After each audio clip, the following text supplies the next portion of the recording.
ఉన్న బంగారాన్ని విడిపించి ఆ రోజు ఆన్లైన్ రేటుకే మేము కొంటాం. Sharma gold company.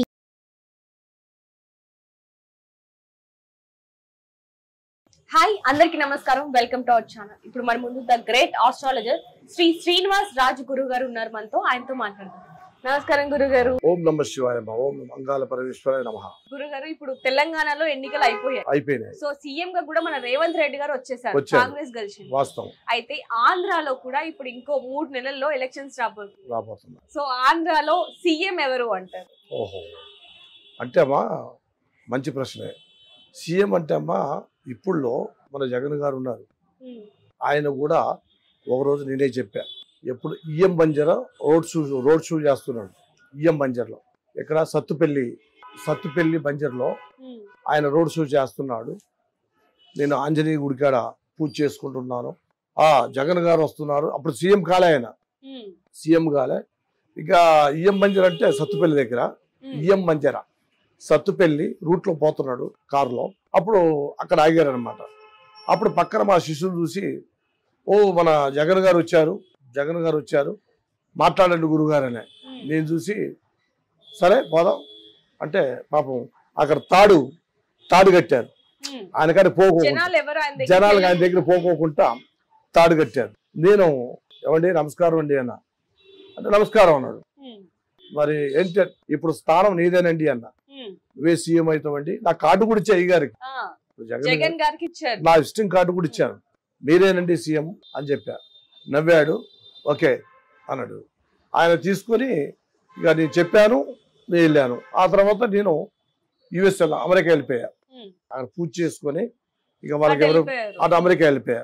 ఇక ఆయన సీఎం అయిన తర్వాత తెలిసింది, ఇక టీవీలు ఉంటాయి కదమ్మా, ఇక మీరు ఉంటారు కదా, ఇక మీ ద్వారాగా అందరి ద్వారాగా ఆ టీవీ ద్వారాగా తెలిసిపోయింది. ఇంతవరకు మరి ఆయన ఆ కార్డు చూశాడో లేదో తెలియదు మనకి. ఇక మన ఆయన కలవలే. ఇక నేను వెళ్ళలే, నాకు అవకాశం రాలేదు, ఆయన కాడికి వెళ్ళలేదు. ఇంకా ఆయన పదవి ఆయన లైన్లో ఉన్నాడు. ఇప్పుడు మీరు అడిగే క్వశ్చన్ ఏంటంటే ఎలా నెక్స్ట్ సీఎం ఎవరు, గవ్వల జ్యోతిషం ఏం చెప్తుంది మరి వేస్తామంటారా గవ్వలు? ఓం నమ శివాయ. జాయ్ గురు మహాకాళి ఆదిపరాశక్తి సమ్మక్క తల్లి సారక తల్లి తిరుపతమ్మ తల్లి అంగాల పరమేశ్వరాయ నమః. ఆంధ్రాలో కొత్త సీఎం ఎవరు? కరెక్ట్గా అంతే కదమ్మా. 4 పడిపోయాయి. రెండోసారి వేద్దాం.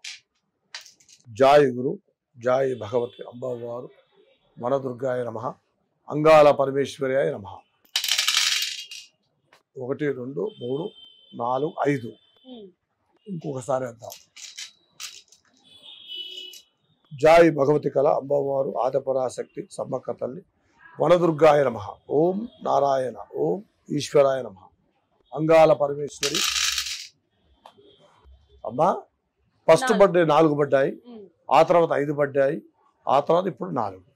అంతే కదా. 5 4 5 9 9 ఒక 4 13. అంతే కదా 13. లెక్క ప్రకారంగా చూస్తే అసల్లో ఈ గణిత ప్రకారంగా చూస్తే మనం అన్ని రకాల అమ్మవారికి పూజలకి పునస్కారాలకి అన్ని వాడేది మన పసుపు. అంతే కదా. అమ్మవారికి వాడేది పసుపే కదా. ఈ లెక్క ప్రకారంగా చూస్తే పసుపు జెండా కొంచెం కనపడుతుంది. అర్థమైందా? మరి ఇంకొకటి 3 రంగుల జెండా మన జగన్ గారిది. ఇది ఎక్కువ అంటే అది ఒక రకంగా ఉంది. ఎక్కువగా పసుపు జెండా కనపడుతుంది. అంటే ఇంతమంది ఇప్పుడు చూశారు కదా, తమిళనాడు లెక్క అయిపోయింది అది కూడా. ఈ గణితం కూడా అట్లా అయిపోయింది.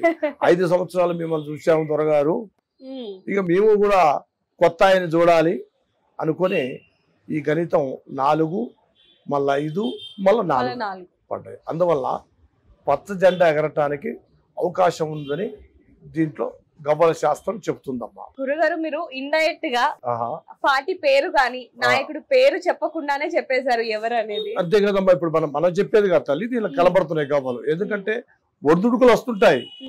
ఇప్పుడు ఇక్కడ ఒడిదుడుకులు రాలేదా? తెలంగాణ కూడా ఒడిదుడుకులు వచ్చాయి. అట్లా ప్రతి రాష్ట్రంలో ఒడిదుడుకులు వస్తుంటాయి. వాడు గెలుపులో అవతల గెలవచ్చు, యువతలో గెలవచ్చు. మనం చేసే పనిని బట్టి, మనం మాట్లాడే విధానాన్ని బట్టి, మనం చేసే వర్క్ను బట్టి ఆ రోజు ఆ కాలంలో మన గాంధీ గారు మన దేశానికే స్వతంత్రం తెచ్చాడు. అప్పుల్లో ఒక్క మనిషి మొత్తాన్ని చుట్టుకొచ్చేసాడు. ఆ ఊళ్ళో చదివి లండన్లో అక్కడ చదివేసి ఈడకొచ్చి మన వంటి ఏంటో అని చెప్పి తీసుకొచ్చారు. అలాగనే రాజకీయం ఎలాంటిదంటే ఒక సముద్రం లాంటిదమ్మా. మనం చేసే పనిని బట్టి మనం చేసే మనుషులు. ఇప్పుడు చూడండి, ఇప్పుడు తెలంగాణ చేశారు, కేసీఆర్ గారు కూడా చేశారు, ఆయన కష్టపడ్డాడు, ఈయన జనాలకు ఏమైంది ఆలోచన వచ్చేసింది. సరే 10 సంవత్సరాలు చూశాంగా, సరే ఈయన కూడా చూద్దాం అని ఇప్పుడు రెడ్డి గారు వచ్చాడు. అలాగనే ఇప్పుడు ఈ గవ్వల ప్రకారంగా చూస్తే పసుపు గుర్తు బయటికి వస్తుందని, అంటే ఒడిదుడుకులు కొంచెం కానీ పసుపు మాత్రం వస్తుందని గవ్వల జ్యోతిషం చెబుతుంది తల్లి. అయితే ఆంధ్రప్రదేశ్ లో పాలన ఏ విధంగా ఉంటుంది అంటారు? అభివృద్ధి పెరుగుతుందా? అభివృద్ధి అమ్మా ఇప్పుడు వరకు బాగానే లాక్కొచ్చారు, ఇంతవరకు బాగా లాక్కొచ్చారు. ఇక అప్పుడు నేను ఒక మాట చెప్పాను కదా, మా కుటుంబం లాంటిది అది కూడా. ఫ్యామిలీ చిన్న ఫ్యామిలీ అయితే మామూలు మేనేజ్మెంట్ చేసుకోవచ్చు. పెద్ద సముద్రం లాంటిది ఒక ఆంధ్రప్రదేశే. కొంతమంది ఏమంటారు నాకు పెట్టలేదని, కొంతమంది తిన్నోడు కడుపు నుండి తిన్నోడు కాముకునే ఉంటాడు, ఏమి లేనోడు బజార్కి ఎక్కుతాడు కదా, నాకు అది పెట్టలేదండి, జగన్ గారు ఇది పెట్టలేదండి, అది పెట్టలేదని అంటూనే ఉంటాడు. అయితే ప్రజా మనసు ఎలాంటిదంటే ఒక నాయకుడి మీద వాళ్ళు ఫోకస్. మనం ఏమనుకుంటే వెనకటి కాలం వేరు. వెనకటి కాలం అంటే అయ్యా ఏది ఇచ్చినా మన నాయకుడు డబ్బులు తీసుకోరు. మా వెనకటి కాలంలో డబ్బులు తీసుకోరు, మాట మీద కట్టుబడే వాళ్ళు ఉన్నారు. కానీ ఈ రోజులలో దేనికైనా లక్ష్మి ఒక పక్క, చేసే పని రెండో పక్క, మర్యాద కొంతమందికి.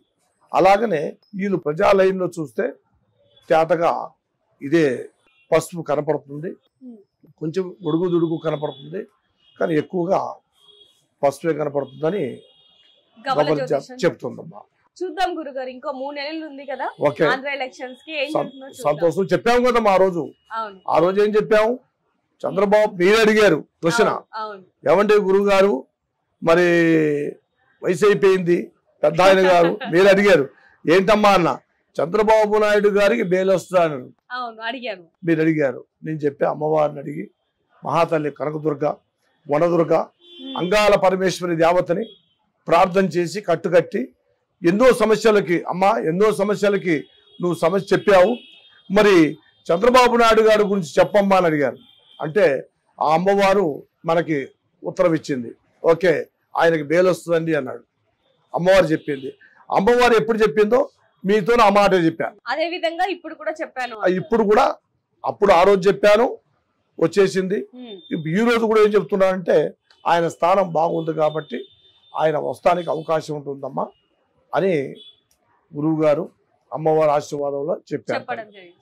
నేను ఆ రోజులలో మన జగన్ గారు కూడా చెప్పారు సీఎం అవుతామని. సీఎం అయిపోయాడు ఆయన, కానీ ఆయన మమ్మల్ని పిలిచలే. ఎందుకంటే మరి ఆయనకు మేము గుర్తున్నామో లేమో పిలిచలేదు.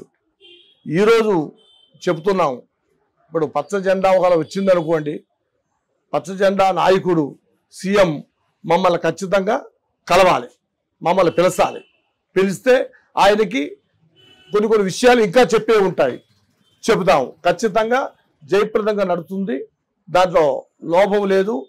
మీరు ఖచ్చితంగా పచ్చ స్థానం గెలిచిందంటే దాన్ని సీఎం గారు ఎవరు వచ్చినా ఆయన మమ్మల్ని కలిసి మాట్లాడి, గురువు గారు మీరు చెప్పారండి, మీరు ఖచ్చితంగా మమ్మల్ని కలవండి అని ఉత్తరం ఇచ్చి మమ్మల్ని తీసుకుపోయి మాతో మాట్లాడే మార్గం చేయాలి. విన్నామండి, గుర్తుంచుకోండి, మర్చిపోకండి. ఓం నమః శివాయ తల్లి. సంతోషం.